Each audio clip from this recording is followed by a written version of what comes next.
شهر رمضان الذي أنزل فيه القرآن هدى للناس وبينات من الهدى والفرقان السلام السلام السلام السلام اے رحمت عظیم کے مہمان السلام، قرآن کے نزول کے سامان السلام، رمضان السلام اے رمضان السلام، رمضان السلام اے رمضان السلام۔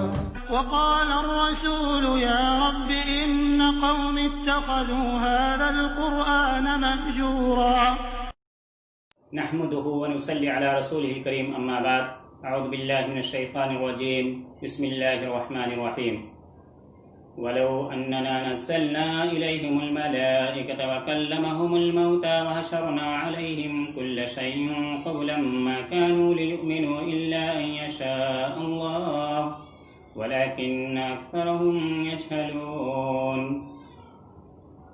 اور اگر ہم ان کی طرف فرشتے بھی نازل کر دیتے اور ان سے مردے کلام بھی کرتے اور ہر چیز کو ان کے سامنے لا اکٹھا کرتے تو بھی یہ ایمان لانے والے نہ تھے، مگر جس کے متعلق اللہ چاہتا ہے، مگر ان میں سے اکثر جہالت و نادانی کی باتیں کرتے ہیں۔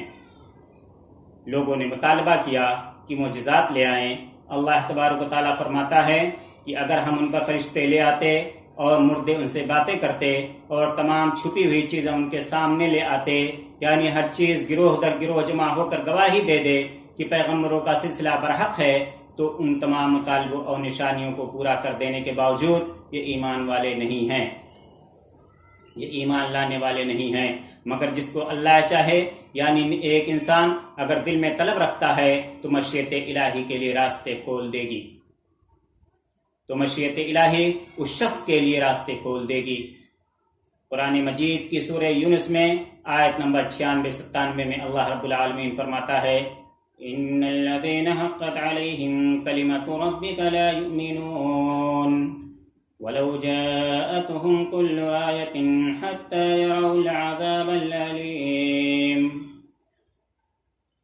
جن پر تیرے رب کی بات ثابت ہو گئی وہ ایمان نہیں لائیں گے، اگرچہ ان کے پاس ہر قسم کی نشانی آ جائے، یہاں تک کہ وہ دردناک عذاب دیکھ لیں۔ کافروں کا حصے معجزہ کا مطالبہ کرنا ان کی نادانی ہے۔ جو شخص اپنے اندر اور کائنات میں پھیلی ہوئی لاکھوں نشانیوں سے ہدایت حاصل نہیں کرتا اور کرنا بھی نہیں چاہتا، وہ معجزہ دیکھ کر بھی باتیں ہی بناتا رہے گا۔ محترم سامعین و ناظرین، 8واں پارہ، اس پارے میں 2 حصے ہیں، سورہ انعام کا بقیہ حصہ، سورہ اعراف کا ابتدائی حصہ۔ سورہ انعام کے بقیہ حصے میں 4 اہم باتیں ہیں۔ نمبر 1 تسلی رسول، نمبر 2 مشرکین کی 4 حماقتیں، نمبر 3 اللہ تعالیٰ کی 2 نعمتیں، نمبر 4 10 وصیتیں۔ تسلی رسول، اس صورت میں رسول اللہ صلی اللہ علیہ وسلم کو تسلی ہے کہ یہ لوگ ضدی ہیں، معجزات کا بیجا مطالبہ کرتے ہیں، اگر مردے بھی ان سے باتیں کریں تو پھر بھی یہ ایمان نہ لائیں گے۔ قرآن کا معجزہ ایمان لانے کے لیے کافی ہے۔ مشرکین کی 4 حماقتیں، یہ لوگ چوپایوں میں اللہ تعالیٰ کا حصہ اور شرکا کا حصہ الگ کرتے ہیں۔ شرکا کے حصے کو اللہ تعالیٰ کے حصے میں خلط ملت نہ ہونے دیتے، لیکن اگر اللہ تبارک و تعالیٰ کا حصہ شرکا کے حصے میں مل جاتا تو اسے برا نہ سمجھتے۔ فقر یا عار کے خوف سے بیٹیوں کو قتل کرتے۔ چوپایوں کی 3 قسمیں کر رکھی تھیں، ایک جو ان کے پیشواؤں کے لیے مخصوص، دوسرے وہ جن پر سوار ہونا ممنوع، تیسرے وہ جنہیں غیر اللہ کے نام سے ذبح کرتے تھے۔ چوپائے کے بچوں کو عورتوں پر حرام سمجھتے، اور اگر وہ بچہ مردہ ہوتا تو عورت اور مرد دونوں کے لیے حلال سمجھتے۔ اللہ تعالیٰ کی 2 نعمتیں، نمبر 1 کھیتیاں، نمبر 2 چوپائے۔ 10 وصیتیں، نمبر 1 اللہ تعالیٰ کے ساتھ کسی کو شریک نہ کیا جائے، نمبر 2 ماں باپ کے ساتھ اچھا حسن سلوک کیا جائے، نمبر 3 اولاد کو قتل نہ کیا جائے، نمبر 4 برائیوں سے اجتناب کیا جائے، نمبر 5 ناحق قتل نہ کیا جائے، یتیموں کا مال نہ کھائے، نمبر 6 یتیموں کا مال نہ کھایا جائے، نمبر 7 ناپ تول برابر کیا جائے، نمبر 8 بات کرتے وقت انصاف کو مد نظر رکھا جائے، نمبر 9 اللہ تعالیٰ کے عہد کو پورا کیا جائے، نمبر 10 صراط مستقیم ہی کی اتباع کی جائے۔ دوسرا حصہ سورہ اعراف کا جو ابتدائی حصہ ہے، اس پارے میں اس میں 5 اہم باتیں ہیں۔ نمبر 1 اللہ تعالیٰ کی نعمتیں، نمبر 2 4 ندائیں، نمبر 3 جنتی اور جہنمیوں کا مکالمہ، نمبر 4 اللہ تعالیٰ کی قدرت کے دلائل، نمبر 5 قوموں کے قصے۔ اللہ تعالیٰ کی نعمتیں، قرآن کریم، تمکین فی الارض، انسانوں کی تخلیق، انسان کو مسجود ملائکہ بنایا گیا۔ 4 ندائیں، صرف اس صورت میں اللہ تعالیٰ نے انسان کو 4 مرتبہ یا بنی آدم کہہ کر پکارا ہے۔ پہلے 3 نداؤں میں سے لباس کا ذکر ہے، اس کے ضمن میں اللہ تعالیٰ نے مشرکین پر رد کر دیا کہ تمہیں ننگے ہو کر طواف کرنے کو اللہ تعالیٰ نے نہیں کہا، جیسا کہ ان کا دعویٰ تھا۔ چوتھی ندا میں اللہ تعالیٰ نے اتباع رسول کی ترغیب دی ہے۔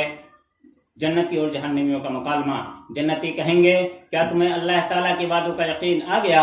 جہنمی اقرار کریں گے، جہنمی کھانا پینا مانگیں گے، مگر جنتی ان سے کہیں گے اللہ تعالیٰ نے کافروں پر اپنی نعمتیں حرام کر دی ہیں۔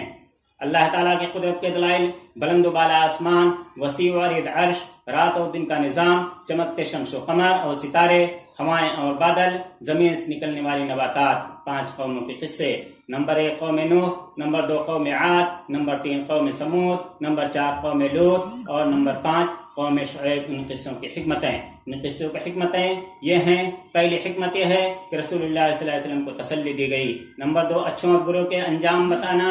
نمبر 3 اللہ تبارک و تعالیٰ کہ ہاں دیر ہے اندھیر نہیں۔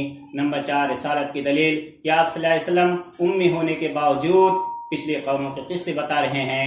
نمبر 5 یعنی 5ویں حکمت یہ ہے کہ انسانوں کے لیے عبرت و نصیحت ہے۔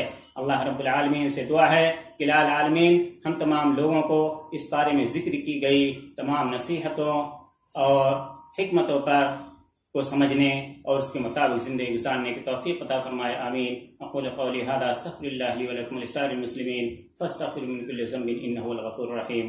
السلام علیکم ورحمۃ اللہ وبرکاتہ۔ ناظرین، اگر آپ نے چینل کو سبسکرائب نہیں کیا تو چینل کو سبسکرائب کر لیں، بیل آئیکن پہ کلک کر کے لائک کر دیں، اور لائک کرنے کے بعد آپ اس ویڈیو کو اپنے دوستوں میں شیئر کر دیں، کیونکہ نبی اکرم صلی اللہ علیہ وسلم نے فرمایا من دل علی خیر فلہ مثل اجر فاعلہ، جس شخص نے کسی کو نیکی کے کام پر رہنمائی کی تو اس شخص کو اتنا ہی ثواب ملے گا جتنا نیکی کرنے والے کو ملے گا۔ لہٰذا آپ اس ٹیکنالوجی کے دور میں ویڈیو کو شیئر کر کے ثواب دارین حاصل کریں۔ السلام علیکم ورحمۃ اللہ وبرکاتہ۔